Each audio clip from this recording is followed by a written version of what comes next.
ನಮಸ್ಕಾರ ಬಾಂಧವರೇ, ನಾನು ಗ್ರಾಮ ನಕಾಶೆ ಬಗ್ಗೆ ತಿಳಿಸ್ಕೊಡ್ತಾ ಇದ್ದೆ.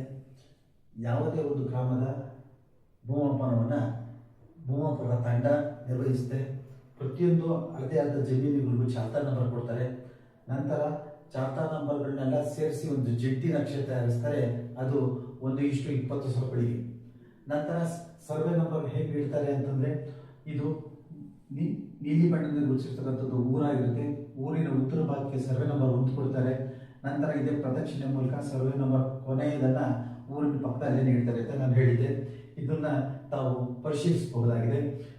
ಇದರಲ್ಲಿ ಅಖೈರ್ ನಂಬರು 63 ಆಗಿದೆ. ಸರ್ವೆ ನಂಬರ್ 1 ಹಳದಿ ಬಣ್ಣದಿಂದ ತೋರಿಸಿದೆ. ಈ ಪ್ರದಕ್ಷಿಣೆ ಮೂಲಕ ಸರ್ವೆ ನಂಬರ್ ನೀಡ್ತಾ ಕೇಸರಿ ಬಣ್ಣದಿಂದ ತೋರಿಸ್ತಕ್ಕಂಥದ್ದು ಕೊನೆಯ ನಂಬರ್ ಅಥವಾ ಅಖೈರ್ ನಂಬರ್ ಆಗಿರುತ್ತೆ. ತಾವು ಹೇಳ್ಬೋದು, ಇಲ್ಲ ಸರ್, ನಾನು ತಮ್ಮ ವಿಡಿಯೋ ನೋಡಿಬಿಟ್ಟು ನಮ್ಮ ಗ್ರಾಮ ನಕಾಶೆಯಲ್ಲಿ ನಮ್ಮ ಸರ್ವೆ ನಂಬರ್ನ ನೋಡಿದೆ, ಅದು ತಪ್ಪಾಗಿದೆ ಅಂತ ತಾವು ಹೇಳ್ಬೋದು. ತಾವು ಹೇಳಿದ್ದು ಸರಿಯಾಗಿದೆ, ಆದರೆ ತಾವು ಗ್ರಹಿಸಿರೋದು ತಪ್ಪಾಗಿರುತ್ತೆ. ಯಾಕೆ ಅಂತಂದರೆ, ಇದು ಒಂದು ಸಹ ಗ್ರಾಮ ನಕಾಶೆ. ಇಲ್ಲಿ ಸರ್ವೆ ನಂಬರ್ 1 ಗುರುತಿಸಲಾಗಿದೆ. ಅಖೈರ್ ಸರ್ವೆ ನಂಬರು 48 ಆಗಿರುತ್ತೆ. ಅಂದರೆ 48 ಕೇಸರಿ ಬಣ್ಣದಿಂದ ಗುರುತಿಸಿದೆ.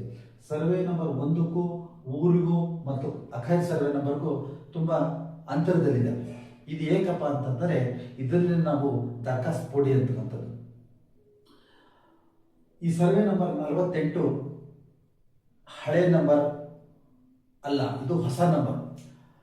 ಯಾವುದೇ ನೆಲಬಾಂಧವರಿಗೆ ಜಮೀನು ಯಾವುದೋ ಒಂದು ಸರ್ವೆ ನಂಬರ್ ಇಲ್ಲಿ ಮಂಜೂರಾಗ್ತದೆ. ಉದಾಹರಣೆಗೆ ಈ ಗ್ರಾಮ ನಕಾಶೆ ಪ್ರಕಾರ ಇದು ಸರ್ವೆ ನಂಬರ್ 38. ಇದರಲ್ಲಿ ಜಮೀನು ಮಂಜೂರಾಗುತ್ತೆ. ಮಂಜೂರಾದ ತಕ್ಷಣ ಇದು ದರ್ಖಾಸ್ತ್ ಪೋಡಿ ಆಗಬೇಕಾಗ್ತದೆ. ದುರಸ್ತಿ ಆಗಬೇಕು ಅಂತಂದರೆ ಸಂಬಂಧಪಟ್ಟ ಭೂಮಾಪಕರು ಅಳತೆ ಮಾಡ್ತಾರೆ. ಸಂಬಂಧಪಟ್ಟ ದಾಖಲೆಗಳನ್ನ ತಯಾರಿಸಿ ಆ ಊರಿನಲ್ಲಿ ಕೊನೆ ನಂಬರ್ ಅಂದರೆ ಅಖೈರ್ ನಂಬರ್ ಏನಿರುತ್ತೋ ಅದರ ಮುಂದಿನ ಸರ್ವೆ ನಂಬರ್ನ ನೀಡ್ತಾರೆ. ಇದರಲ್ಲಿ ಸರ್ವೆ ನಂಬರ್ 47 ಈ ಹಿಂದಿನ ನಕ್ಷೆಯಲ್ಲಿ ಅಖೈರ್ ನಂಬರ್ ಆಗಿತ್ತು. ಅದಕ್ಕೋಸ್ಕರವಾಗಿ ಸರ್ವೆ ನಂಬರ್ 48 ಈ ಪ್ರದೇಶಕ್ಕೆ ನೀಡಿದ್ದಾರೆ. ನೆಲಮಾಪನಕ್ಕೆ ಸಂಬಂಧಪಟ್ಟಂತ ಎಲ್ಲ ವಿಡಿಯೋಗಳು ಫೇಸ್ಬುಕ್, ಇನ್ಸ್ಟಾಗ್ರಾಮ್, ಥ್ರೆಡ್ಸ್ ಹಾಗೂ ಯೂಟ್ಯೂಬ್ನಲ್ಲಿ ಲಭ್ಯವಿದ್ದು, ತಾವು ನೆಲಮಾಪನ ಎಂದು ಟೈಪ್ ಮಾಡಿ ಸಬ್ಸ್ಕ್ರೈಬ್ ಆಗಿ ವೀಕ್ಷಿಸಬಹುದಾಗಿದೆ. ನಮಸ್ಕಾರ.